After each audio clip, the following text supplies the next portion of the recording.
One superpower that each and every one of us has, and that means you too, is the power to choose your focus. So let's say you're feeling stressed, you have an approaching deadline, you haven't made the progress that you had hoped you would by this time on a certain project.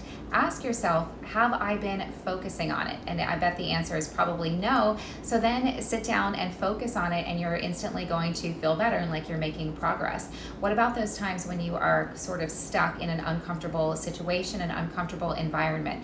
Maybe you're not feeling like you're in the right career for yourself. Maybe you're not feeling valued around the people that you work with, or maybe it's a different group of people, and you can't really take yourself out of that environment just yet.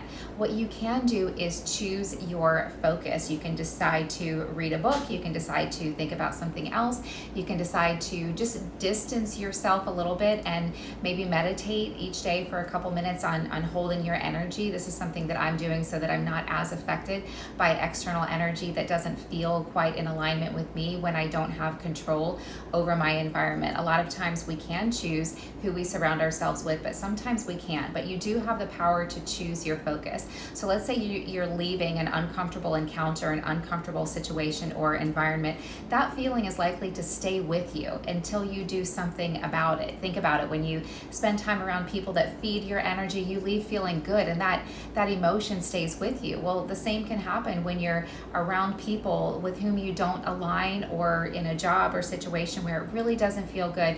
If you're being honest with yourself, it's very important to get yourself feeling better, because we're going to attract more of the energy that we're putting out. So you want to care for yourself, take care of yourself, and one thing that you can do to get yourself feeling better is to choose your focus. Think about something that you're curious about. Think about something that energizes you. Think about that environment that you do want for your job, that company, that role that feels ideal to you, that relationship that you want, that city that you want to live in, whatever it is that's lacking or missing.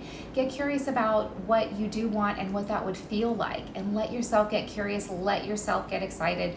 You have the power to choose your focus, and that is a superpower. Like and subscribe. I'll see you in the next one.